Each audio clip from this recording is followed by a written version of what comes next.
All right, a student of Ifijuase's senior high school has died after injuring himself with a cutlass in the course of discharging a weeding punishment. The student is said to have been assigned to weed as punishment on campus and ended up inflicting a deep cut in his groin. He died after excessive bleeding. We can now speak to my colleague Erastus Asari Donko, who's joined us on the telephone. Hello, Erastus. What more can you tell us about this story?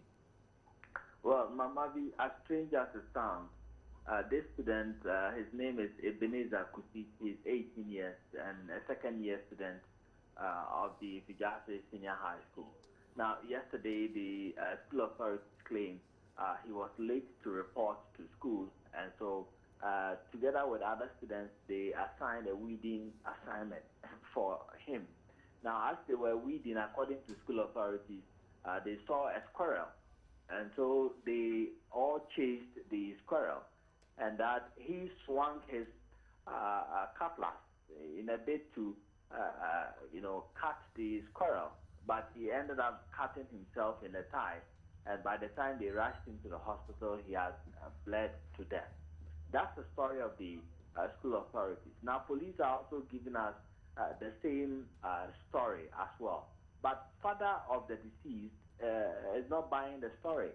He thinks that there's a fishy deal somewhere because as he sees the wound, it is so deep, it is round on the thigh, and he believes some of the students slashed his boy to death and they are not telling the truth. So he's willing to take schnapps and other drinks to the school to find out the truth for himself. But how about lodging a formal complaint to the police and following up that order? Well, he has done that already, and yesterday the police invited him. He was there. He said he was there when he saw some students writing their statements, but he is not at all enthused with the answers that have been given, that his son was late. And he also is so pissed about the fact that he has paid school fees. He has paid other dues charged by the PTA to keep the school compound clean. So he's very surprised that they will ask his son to weed because he was late for school. So describe to us the atmosphere in the school after this incident. Well, it's the talk of the school. Many of the students standing in groups are talking about it, and the teachers were also grouped at that time and were also talking about the same thing, perplexed as how the whole incident occurred.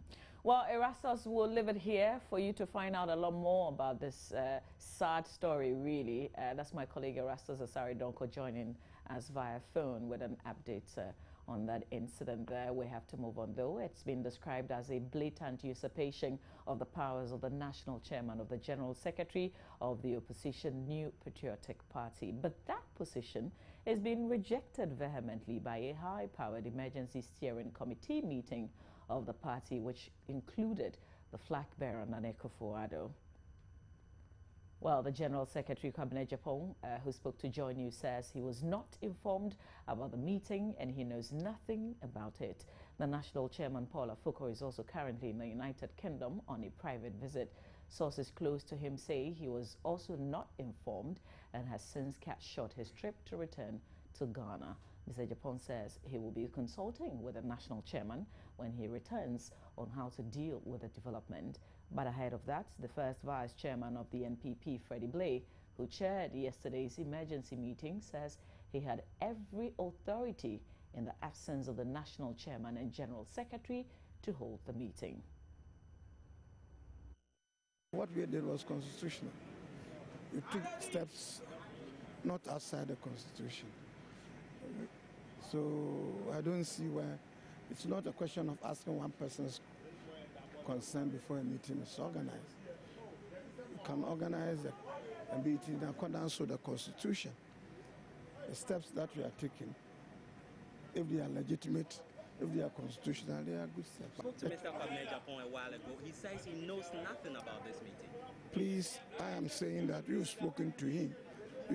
You are speaking to me. I said he was aware of this meeting. I even wrote to him to ask him to organize this meeting. But we understand. Yes. Information we are picking up is that the national chairman, Mr. Polafoko, who is not in the country anyway, had slated another meeting for Thursday after the parliamentary. This one is an emergency meeting. So slating some meeting for the 12th, it doesn't make any difference. A quorum for the meeting is supposed to be 7 members. We have 9 people attending this meeting. Very interesting and good decision have been taken for and on behalf of the party. We've already indicated that from today, tomorrow, or the next day, certain things are being done, that is, vetings are taking place in various sectors. So there is a need maybe to have this meeting so that a few things that we think ought to be done, in addition to what has been put in place, should happen. That's exactly what we had this meeting for.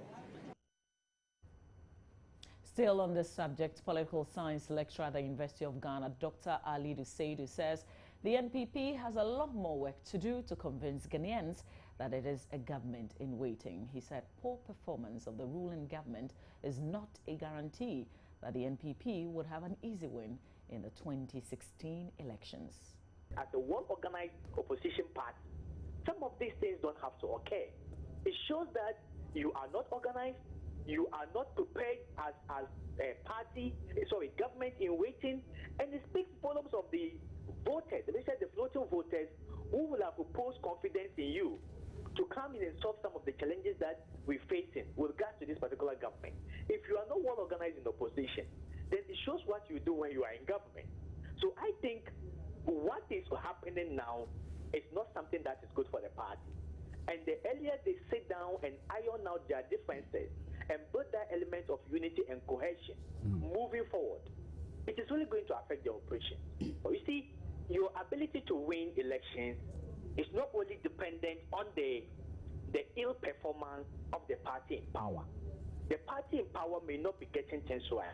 The party in power may be facing a lot of challenges. But ideally, the same reasonable voters will not just vote them out because they are facing challenges or they are not doing well. But they also look at the credibility of the party that is in opposition. Is it a credible alternative to what we have now? So if the NPP think that the current energy crisis and then issues of corruption and then our economy is not doing well, and based on that, they have a clear chance to win the 2016 election, and they don't organize themselves well, it is going to be very difficult for them.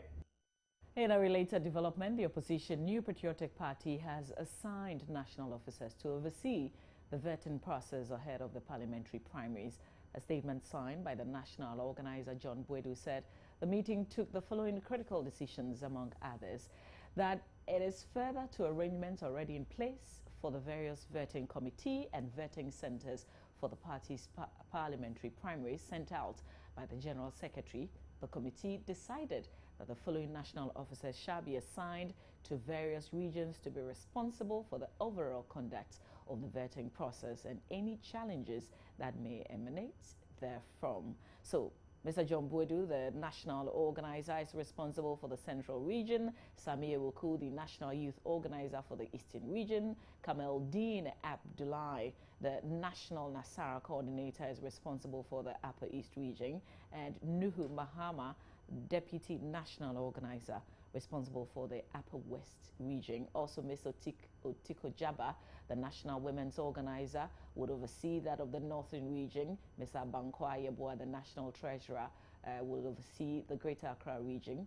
Mr. Freddie Blay, the national vice chairperson, responsible for the Western Region. And Daniel Dente, responsible for the Volta region. Also, Mr. F.F. Anto, who is the national third vice chairperson, would oversee the Ashanti region. And Mr. Obri Boaheng, the national deputy general secretary, will be responsible for the primaries in the Bono Ahafo region.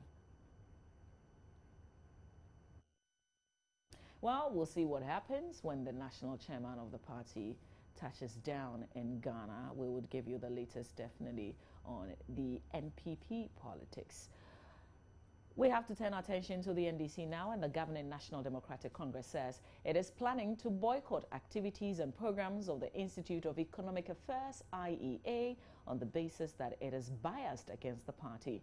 NDC General Secretary Johnson Asiedu Nketia says the IEA has on several occasions been unfair to the ruling government. The party claims the IEA has been unfair to government and the NDC, especially with its recent survey on corruption, which have painted government in bad light. General Secretary Johnson Esiedun Kete explains why the party wants to boycott the institute. A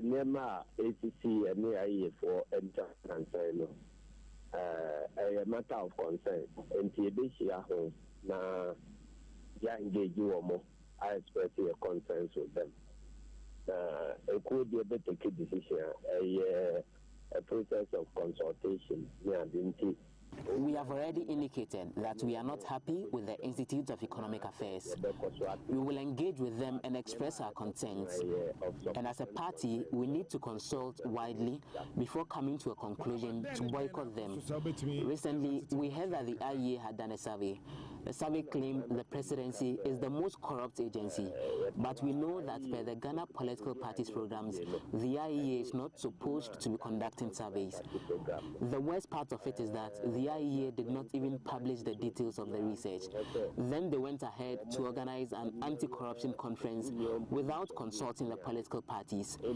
At that conference, they lined up only NPP members as speakers. Even children who were born today know that those persons they lined up to speak are members of the NPP. This is unfair. I was present at the conference, but they did not allow me to speak. So we have decided to consult with the party over the issue to decide whether we should continue our relationship with the IEA or we should bring it to a halt. Anti-corruption conference. Now, a nipa akata for Makota Womola in Ubia Homa, Apalakura Yawunu, a Nekura Benite, MPP for Namakota Womola.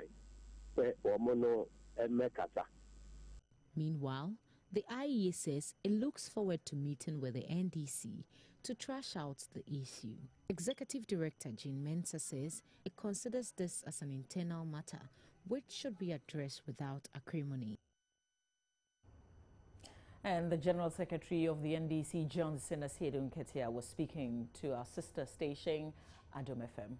Now, the Wenchi Divisional Police Command in the Bono-Ahafo region Monday morning burned 12 bags and some parcels of leaves suspected to be Indian hemp. The distraction forms part of effort to decongest the police exhibit stores. Our Bono-Ahafo regional correspondent Nesta Kafui Ajuma came through with this report.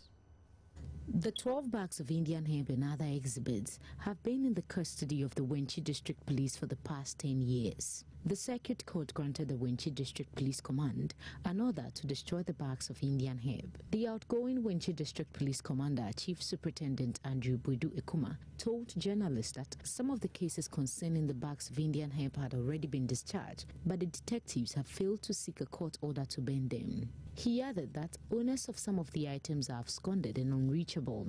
Chief Superintendent Andrew Buidu Ekuma advised all detectives in Wenchi to wake up and keep doing the right things in order to avoid congestion in the exhibit stores. This morning, we have been given an order to destroy 12 bags of leaves suspected to be Indian hemp by the court.